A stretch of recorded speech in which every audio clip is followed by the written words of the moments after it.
సంఖ్యాకాండం 21వ అధ్యాయము. హోర్మా ముట్టడి. కనాను మండలము దక్షిణ భాగమును పరిపాలించు అరాదు రాజు ఇశ్రాయేలీయులు అతారీము మీదుగా వచ్చుచున్నారని వినెను. అతడు వారిని ఎదుర్కొని కొందరిని చెరపట్టెను. ఇశ్రాయేలీయులు యావేకు విన్నపము చేసి, నీవు ఈ ప్రజలను మా వశము చేసెదవేని, మేము వీరి పట్టణములను శాపము పాలు చేసెదము అని మ్రొక్కుకొనిరి. యావే ఇశ్రాయేలీయుల మొరాలించి కనానీయులను వారి వశము చేసెను.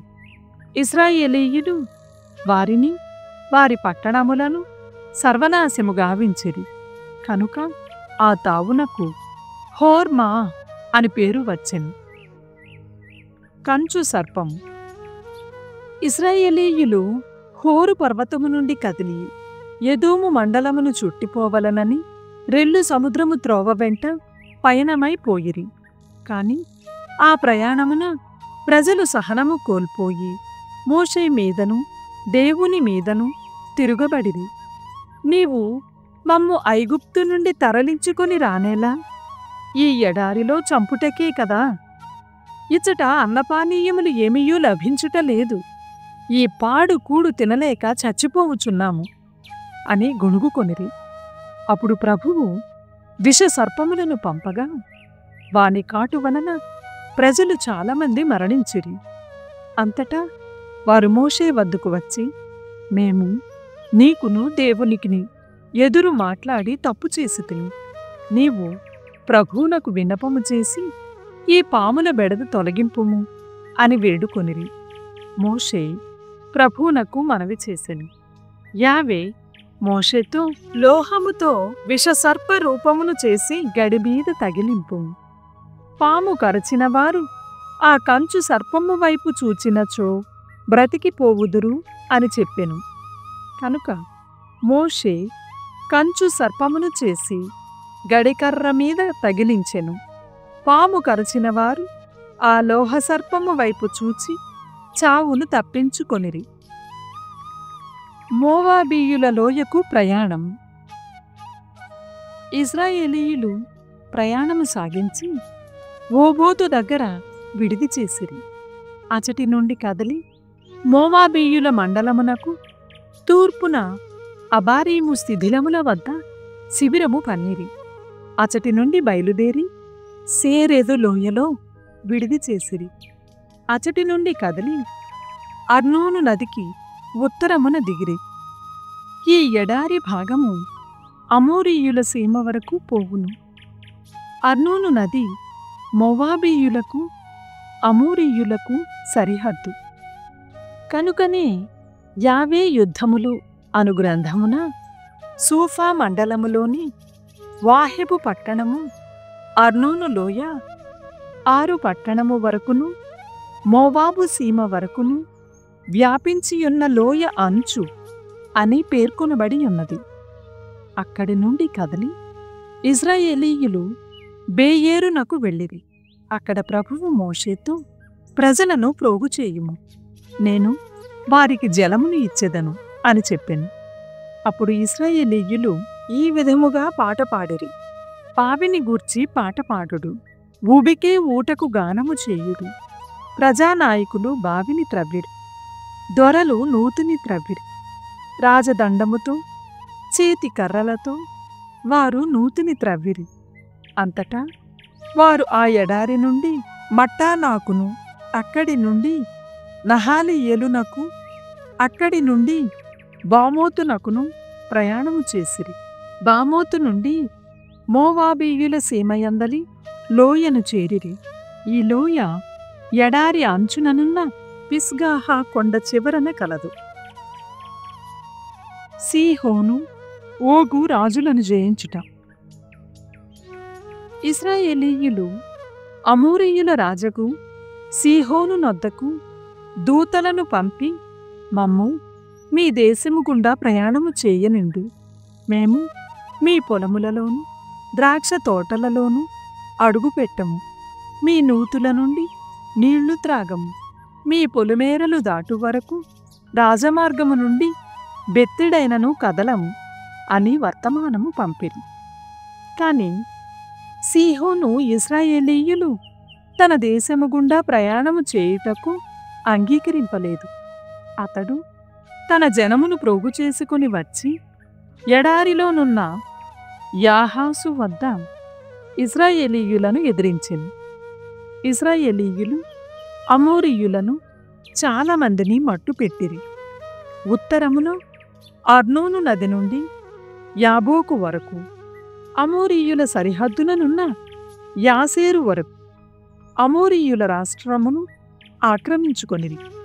ఈ రీతిగా ఇశ్రాయేలీయులు అమోరీయుల పట్టణముల అన్నిటినీ జయించిరి. హెష్బోనును దాని సమీపముననున్న నగరములను వశము చేసుకొనిరి.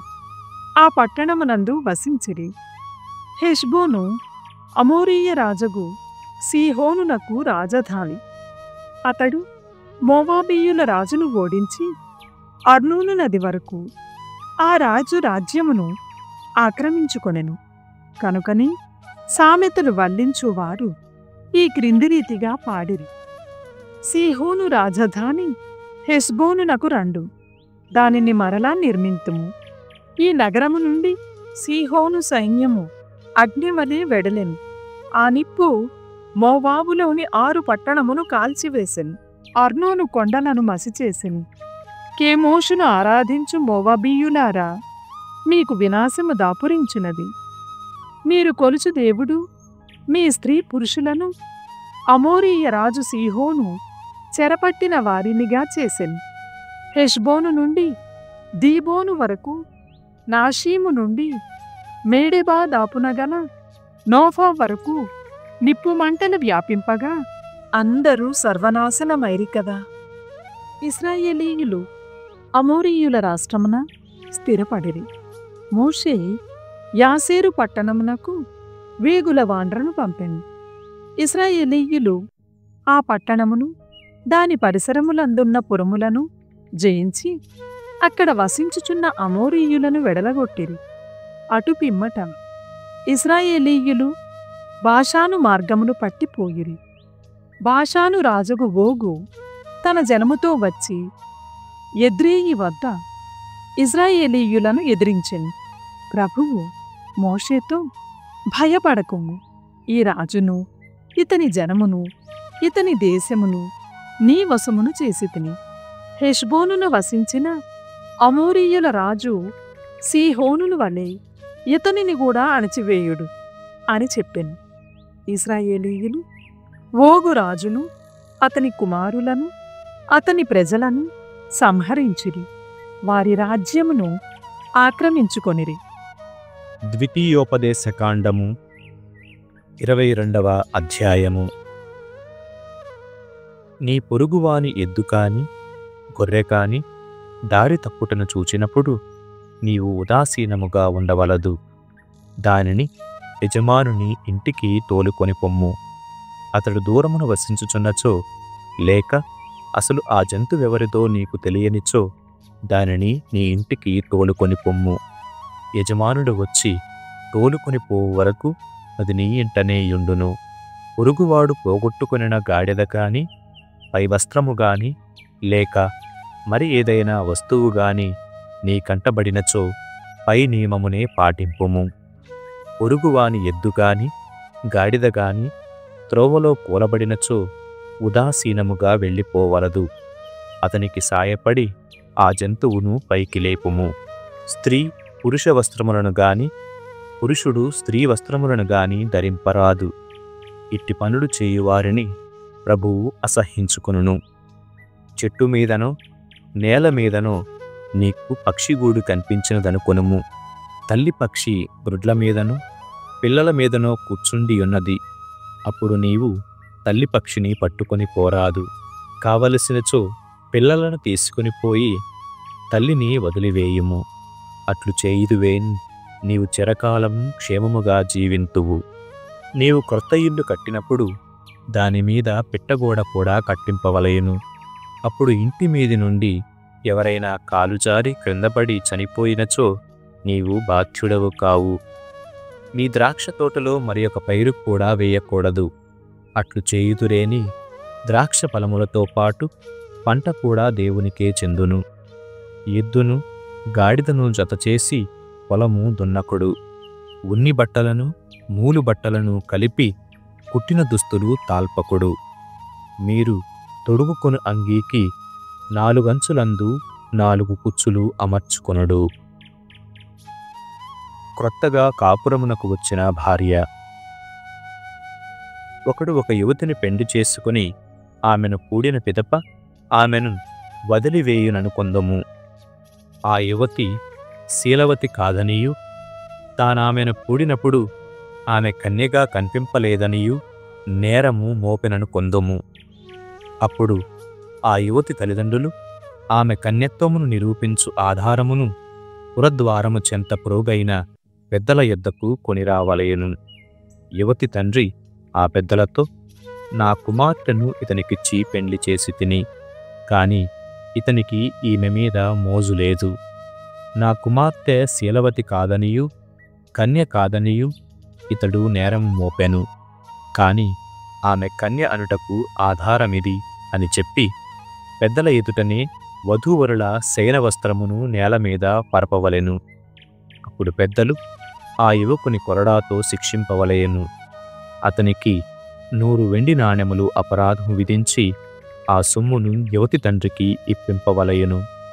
ఇశ్రాయేలు కన్యను అవమానపరిచినందులకు ఆ యువకునికి శిక్ష ఇది. ఆ మీదట ఆమె అతనికి భారీగానే ఉండును. ఇక అతడు ఆమెకు విడాకులిచ్చుటకు వీలుపడదు.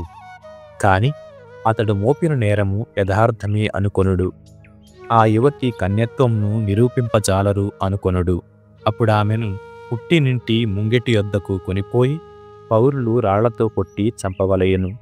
ఆమె తండ్రి ఇంటనున్నప్పుడు వ్యభిచరించి ఇశ్రాయేలీయులకు అపకీర్తి తెచ్చెను. ఈ రీతిగా మీరు ఈ చెడ్డను తొలగించుకోవలయను. వ్యభిచారము. ఎవడైనా వివాహిత అయిన స్త్రీని కూడుచు పట్టుబడినేని అతనిని ఆమెను ఇద్దరిని చంపివేయవలయను. ఈ రీతిగా ఆ చెడ్డను వదిలించుకొనుడు. ఎవడైనా మరియొకనికి ప్రదానము చేయబడిన యువతిని నగరమునందు కూడినట్లు తెలియవచ్చినదనుకొనుడు. వారిరువురిని నగరద్వారము చెంతకు కొనిపోయి రాళ్లతో చంపుడు. నగరమునందు ఉండియు సహాయము కొరకు కేక వేయలేదు కనుక ఆ యువతియు పొరుగువానికి ప్రదానము చేయబడిన బాలికను చెరిచెను కనుక ఆ పురుషుడును చంపదగినవారు. ఈ రీతిగా మీరీ చెడ్డను వదిలించుకొనుడు. కాని ఎవడైనా పొరుగువానికి ప్రదానము చేయబడిన యువతిని పొలమున మానభంగము చేసిననుకొనుడు. అప్పుడు ఆ పురుషుని మాత్రమే చంపివేయవలయను. ఆ యువతిని శిక్షింపరాదు. చంపదగిన నేరమేమియూ ఆమె చేయలేదు. ఈ సంఘటనము ఒకడు తోడివాని మీద పడి వానిని చంపుట వంటిది. ఆమె పొలమున వానికి చిక్కినది. అచట ఆమె కేక వేసినను సాయపడుటకు ఎవరునూ వచ్చియుండకపోవచ్చును. ఎవడేని ప్రదానము చేయబడని కన్యను బలవంతముగా కూడుచు పట్టుబడిననుకొనుడు. ఆ యువతి తండ్రికి 50 వెండి నాణెములు శుల్కముగా చెల్లింపవలయును. తాను ఆ యువతిని కూడెను గనుక ఆమె అతనికి భార్య అగును. ఇక అతడామెకు విడాకులిచ్చుటకు వీలుపడదు. ఎవడును పినతల్లిని పెండ్లి ఆడరాదు, కూడరాదు. 102వ కీర్తన. కష్టములలో ప్రార్థన. ప్రభు, నా ప్రార్థనను ఆలింపుము. నా మొర నీ సన్నిధిని చేరునుగాక. నేను ఆపదలో చిక్కుకోగా నీ మొగమును నా నుండి మరుగు చేయకుము. నీ చెవి యొగ్గి నా వేడుకోలును ఆలింపుము. నా మొరను సత్వరమే వినుము. నా ఆయుస్సు పొగవలే గతించుచున్నది. నా ఒడలు పొయ్యివలే వేడిగానున్నది. నా హృదయము ఎండిన గడ్డి వలె వాడిపోయినది. నేను తినుటయే మరచి తిని, నేను పెద్దగా నిట్టూర్పులు విడుచు శబ్దము వలన నా ఎముకలు బయటికి కనిపించుచున్నవి. నేను ఎడారిలోని ఉష్ట్రపక్షి వలెను, పాడుబడిన ఇంటిలోని గుడ్లగూబ వలెను ఉన్నాను. నాకు నిద్ర పట్టుటలేదు. నేను ఇంటి కప్పు మీద వాలియున్న ఒంటి పక్షి వలె ఉన్నాను. దినమెల్లా శత్రువులు నన్ను నిందించుచున్నారు, నన్ను గేలి చేయుచు శపించుచున్నారు. నేను ఆహారముగా బూడిద తినుచున్నాను, పానీయములో నా కన్నీళ్లు కలుపుకొని త్రాగుచున్నాను. నీ ఉగ్ర కోపము వలన నాకు ఈ గతి పట్టినది. నీవు నన్ను పైకెత్తి క్రింద పడవేస్తివి. నా జీవితము సాయంకాలపు నీడవలే ఉన్నది. నేను ఎండబారిన గడ్డి వంటి వాడనైతేనే. కాని ప్రభు, నీవు శాశ్వతముగా జీవించువాడవు. ఎల్ల తరముల వారును నిన్ను స్మరించుకొంతురు. లెమ్ము, సియోనును కనికరింపుము. ఆ నగరము మీద దయచూపవలసిన సమయము వచ్చినది. నిర్ణీత కాలము ఆసన్నమైనది. నీ దాసులు ఆ శిథిల నగర శిలలను ఆదరముతో చూతురు, దాని ధూళిని కనికరముతో చూతురు. జాతులు ప్రభువు నామమునకు భయపడును. నేల మీది రాజులు ఆయన మహిమను జూచి గడగడలాడుదురు. ప్రభువు సియోనును పునర్నిర్మించినప్పుడు ఆయన మహాత్యము వెల్లడియగును. ఆయన పరిత్యక్తులైన తన ప్రజల మొరలు ఆలించును. వారి వేడుకోలును చెవినిబెట్టును. భావి తరముల వారి కొరకు ఈ అంశమును లిఖించి ఉంచుడు. రానున్న తరముల వారు అతనిని ప్రశంసింతురు. ప్రభువు ఉన్నతమైన తన పవిత్ర స్థలము నుండి క్రిందకి పారజూచెను. ఆకాశము నుండి భువికి దృష్టిని మరల్చెను. ఆయన బందీల నిట్టూర్పులు వినెను. మృత్యువు వాత పడనున్న వారిని చెర నుండి విడిపించెను. కావున జాతులను రాజ్యములను ఏకమై వచ్చి ప్రభువును పూజించును. సియోనున అతని నామమును సన్నుతింతురు. యెరూషలేమున ఆయనను కీర్తింతురు. వార్ధక్యము రాకమునిపే ప్రభువు నన్ను బలహీనుని చేసెను. నా ఆయుష్కాలమును తగ్గించెను. ప్రభు, నేను వృద్ధుడను కాకమునిపే నీవు నన్ను కొనిపోవలదు. నీవు కలకాలము జీవించువాడవు కదా అని నేను విన్నవించి తిని. పురాతన కాలముననే నీవు భూమికి పునాదులెత్తితివి.